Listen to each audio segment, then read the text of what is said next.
Hello, world. Welcome to WFHR's Rapids Report, proudly brought to you by Crockett Septic for this September 19th, 2025. Have your host, James, here, joined by our good friends right now from the the Port Edwards School District. We got James Benna with us, superintendent, and 4K5 principal. James, good to see you.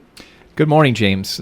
Glad to be here again. Always appreciate the time, sir. Thanks a lot for being with us, and thanks for bringing a friend with us. We have Mariska Rebishki? Rebishki. I knew I just heard it, and you can missay my last name all you want, Marissa. Thank you so much for being here. Marissa is the John Edwards Middle and High School Family and Consumer Education teacher. She's also the Port Edwards Education Foundation vice president, and that's kind of where we're going to kick off with, if you don't mind, Marissa. I want to do, for those that may not know, get a bit of a history of the Port Edwards Education Foundation.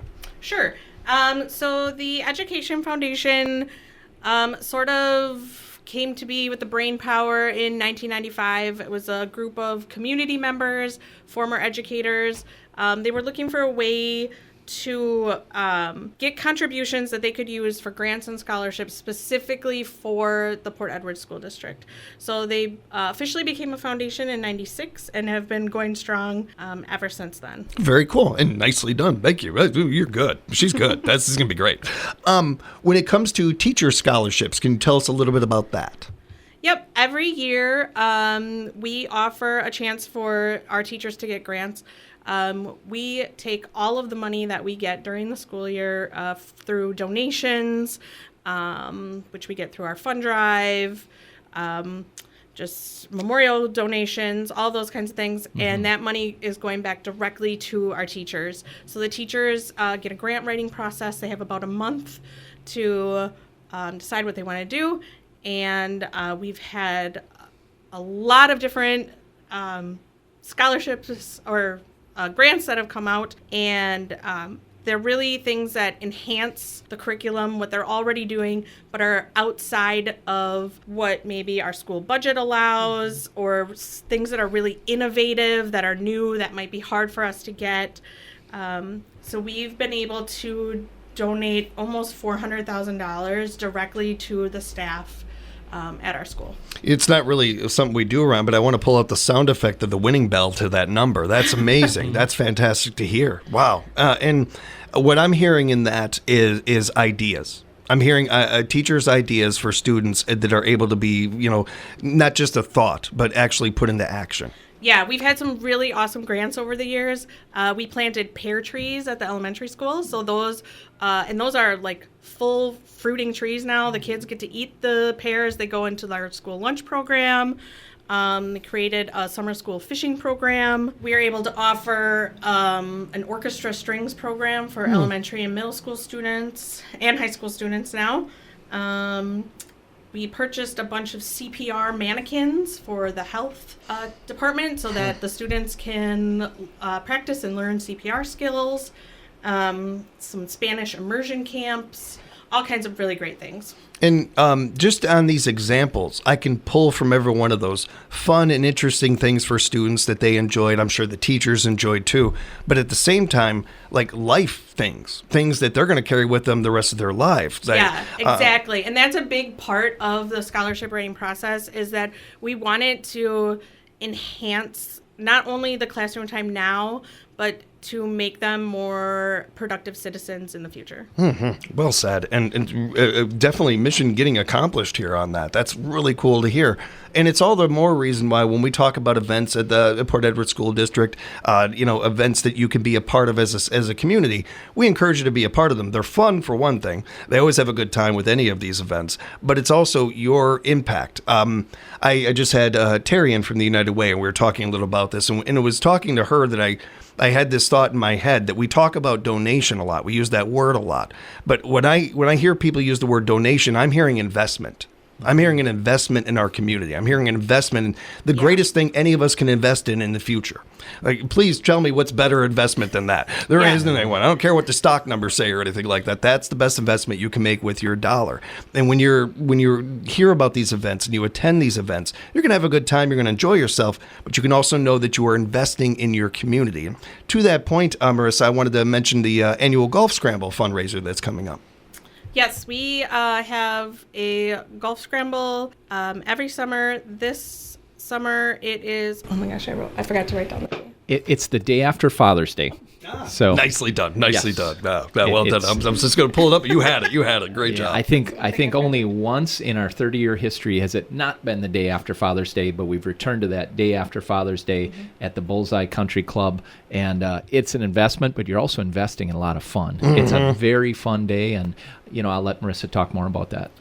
It's a traditional scramble, shotgun start. We have whole events. We have raffle baskets. We provide lunch and dinner. It's just a lot of fun. A lot of people in the communities. People like to get groups together to go out, foursomes. It is just a really, really good time and a great way to give back to our Port Edwards community. With an event like this, and all the things you both mentioned are fantastic. It's not only going to be a good time, but it's going to be something that a lot of people will attend.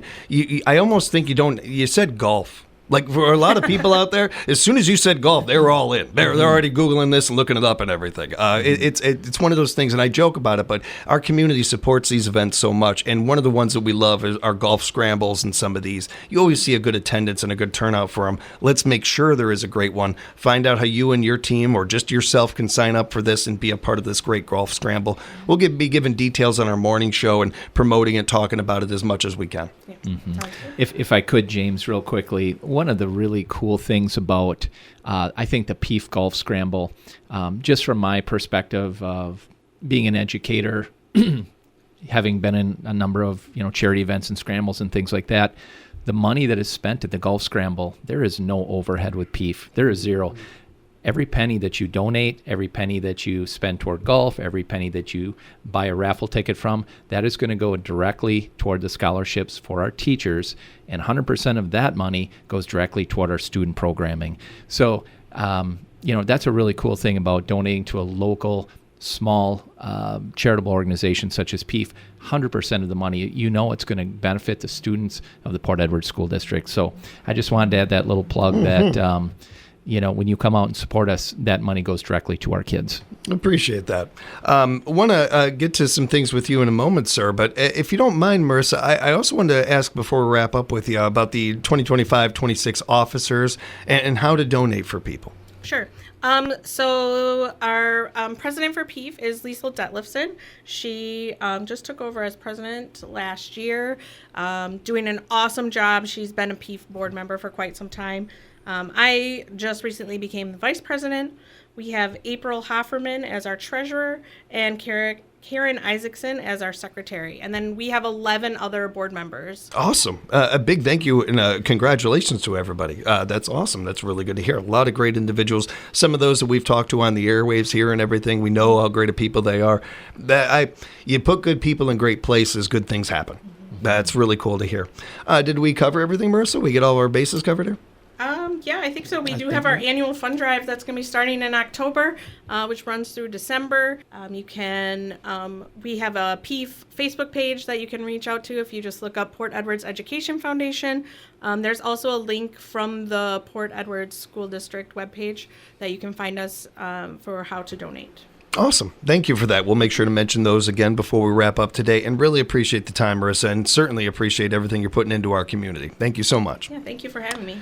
James, it is the beginning of the start of the school year, and we are excited about that. We were just talking about it a bit in our pregame. The adrenaline, the energy is in the air. I know that part of it for us, we're so close to Rams, and we get a little of that overflow we feel. And even though we are not right next door to Port Edwards, we can feel it from there too, sir. There's a lot of fun going on with that. Can we touch on how the beginning of the school year is going? We're off to a great start, James. We are here. It's Friday, September 19th. We're at the end of our third week of school already. And I think one of the reasons our school year is off to such a great start, we have great teachers, we have great support staff, but we've also implemented a couple of great character education programs at both of our schools. And I wanted to talk just a little bit about those today. At John Edwards Middle and High School, our high school principal, Mr. Steltenpole, has introduced a program called GRIT. And GRIT is an acronym that stands for you get to do something as opposed you have to do something. So that's the G. I like that. We get to do this. We get to go to a great school. We get to work with great teachers. We get to be in all these great programs. So we get to, we are resilient, we do our lives with integrity, and we do things in a tenacious way with tenacity. And the GRIT program is designed to highlight and celebrate the good things that are happening within our school community. Many people think back on their school career and we think about, oh boy, going to the office, someone's in trouble if they have to see the principal. We deal with discipline like any other school does, but as school administrators, we want to really focus on pointing out the good in our school too, because all too often those students who are making good choices, coming to school and acting with integrity every day, they don't get pointed out always. So the GRIT program has been introduced at the middle school and high school, and when our teachers see our students doing small but important things, acting with kindness, being helpful, acting with integrity, they will get a ticket, and that ticket goes into a box, and at the end of the month, there is a drawing. We have a big pep assembly. We have like a party in the gym at the end of the school day. In fact, the September one is today at 2:45, and they have a lot of fun during that pep assembly, and students' names are drawn out of a box. They get to spin a wheel, and they get prizes, and they are identified for doing the good things in our school. So that's at the middle school level. We have a very similar program at the high school as well. High school students, they get coupons as well, and they get all kinds of things like gift cards for gas stations, restaurants, treats, etc. So we really are trying to promote and be very intentional about promoting good behavior in our schools. I am a big fan of the education system, in particular what we do on a public school level. It's been around for a long time, and I think that there are way more good positives than negatives or anything like that. But as we are getting into later years here and into the 2025 and some of these things, we're learning a little bit more and more of what works best for kids, and really putting them first. And I believe when it comes to discipline and accountability, schools have been good about that for a very long time. But there's another side of that, and the idea of that, the encouragement of doing good, the positivity of that, what that does, what that brings. It's not just a matter of putting a smile on your face or acting right, but acting right even when people aren't looking, or some of those things. Our schools are doing a really good job on. This is one of those things that is a part of that, this program, this GRIT. When I think everybody can relate to the idea of what it was like when you were a kid and you did something, you took the garbage out for mom and dad, and they told you good job. And the way you lit up from that. That's something that every little kid thrives on, no matter where they're from, no matter how old they are. When you are that young, that makes a big impact when adults take a moment to tell you, nice work, nice job. We forget this the older we get, and it's just as important as that accountability and that discipline part is just as important to point out when you're doing something good. It's not necessarily something that you get a ton as an adult. Or anything. If we can build them up more at this age, we have them that much more confident when they go into the society, when they go into the workforce or whatever else that they're doing. These things have just as much of an impact as a math test or something like that. It's really cool to see programs like this and hear about these things. And I wish it was around when I was a kid a little bit, but it's a great program. Thank you very much for telling us about that. Absolutely. Yeah, and our public schools have done this forever, right? We've always encouraged our students to be positive. We always want them to do the right thing. I think this programming is just taking intentionality to another step. We're just being a little more intentional about it, and we're really doing something tangible for students, showing them, hey, if I do the right thing, I'm going to get really acknowledged. I'll get acknowledged around my peers. And it is cool and it is good to do the right thing. Yeah. That message really getting across. Can I say too, at the assemblies, I think even more than sort of getting the little prizes, having everyone cheer for you when your name gets read, and they also read what you're being recognized for, and I think the kids love that just as much, and knowing that other people are seeing the recognition as well. It's a great note. Thank you for that. Yeah. And I can not only imagine, I immediately thought of that, and got goosebumps thinking about it. That's awesome. We also got homecoming coming up. Wanted to go over the schedule with that. Go over the schedule with you for that. Absolutely. It's that time of year, James. So many fond memories when the listeners think back on homecoming in high school. Homecoming is next week in Port Edwards. It is September 20th through the 27th.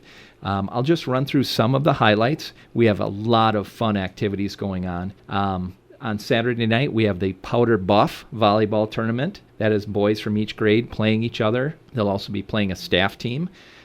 This Sunday, we have class float building and the Powder Puff football game on the football field. We have dress-up days every day at school, which is always a great time. There's costume judging. The kids try to outdo each other. They just have a lot of fun with it. Our annual homecoming night events are taking place on Thursday. The parade will be at 6 o'clock here in the village of Port Edwards. There's a map on the school district website as well as on the Facebook page that shows the parade route. It's kind of a real classic type of homecoming. There's been a lot of some changes with homecomings in different communities. We still have a very traditional homecoming, which I think is really enjoyed by our community. So we'll have the parade on Thursday night at 6 o'clock. That finishes at the high school about 6:30 or 6:45. We then have a community-wide pep rally in the gym where our homecoming royalty are announced. After that, probably 30 or 40-minute pep rally, we all go out to the football field and we have a 60 or 80-foot bonfire, which everyone still loves. It's just a great kind of rallying point, gets your whole community together, and it's just one of the culminating events of homecoming. So that's next Thursday night. Friday night is the football game versus Marion Tigerton. That's at 4 o'clock, remember. We still do our day games in Port Edwards. Then next Saturday night is the homecoming dance, which begins at 8 o'clock. It's going to be a blast. It's a great set of events you got going on for everybody. They're going to have a really good time with those, and looking forward to hearing how it goes from community members. Do want to take a moment to really shout out the Port Edwards girls volleyball team. Nice W last night. We had that game on our sister station 105.5. Congrats to the Blackhawks. That was Absolutely. Nice. As we're wrapping up, sir, wanted to make sure to mention the Port Edwards Parents Organization, get some updates on that, and maybe some student leadership, if you don't mind. Absolutely. The Port Edwards Parent Organization, oftentimes referred to as PEPO, is a big supporter of Ed Hoyer Elementary School, and I wanted to share some of the things that they are doing again this year. They had their annual fish fry fundraiser this past Friday night. That was at El Cafe in Port Edwards. And El Cafe donated 10% of their profits from 4 p.m. to 8 p.m. to PEPO. Nearly $500 was contributed in sales from El Cafe. So we would like to say thank you to Fidel and their staff for putting up with amateur waiters and waitresses like myself. We were probably bumping them around a little bit as we were bussing tables. But again, thank you to Fidel and the staff at El Cafe. They donated that money to PEPO. PEPO is donating that money or using that money directly for our students at Ed Hoyer Elementary School. Some things about PEPO. What does PEPO do? They raise funds, then they donate the funds toward classroom and building purchases, additional supplies and materials for our elementary that may not fit within the standard school budget. They've purchased playground storage units, a new entryway rug at the elementary school this year. They sponsor all kinds of great events that help build the culture of the school and help bring our families in. They do a family breakfast in the fall and in the spring. They purchase holiday gifts for our students. And their culminating event at the end of the year is a massive afternoon-long carnival that's held the last week of school. That is 100% funded by PEPO. So we want to give a big shout out to them and thank them for supporting and helping to build the culture at Ed Hoyer Elementary. Yeah, really good people doing some really good work. Really appreciate the updates as well. If people have follow-up questions, they'd like to know more or reach out to you, how can they do that, sir? Absolutely. You can reach out directly to me. I'm the elementary principal. My name, phone number, and email are on the Port Edwards School District website. Also, the PEPO meetings are held on the last Wednesday of each month, 6 o'clock p.m. in the elementary library at Ed Hoyer Elementary. Any Port Edwards Elementary families, parents are welcome to attend. They can learn more and get involved with PEPO. That's the last Wednesday of every month at 6 o'clock. And that Port Edwards website you mentioned, just doing it as we do before every interview, I throw it into the old search engine, see Port Edwards School District, go Blackhawks, something along those lines, and it pops up right away, everybody. That website is pesd.k12.wi.us. You can find it very easily just throwing it into your search engine. Encourage you to do that, and reach out to the gang over here because they're up to some great things. We want you to be a part of it. Both of you, thank you so much for everything you're putting into our community and putting up with my silly questions. Thanks for the time, you two. Thank you for having us, James. Yeah, thank you. And thank you, everybody, for joining us for another edition of WFHR's Rapids Report.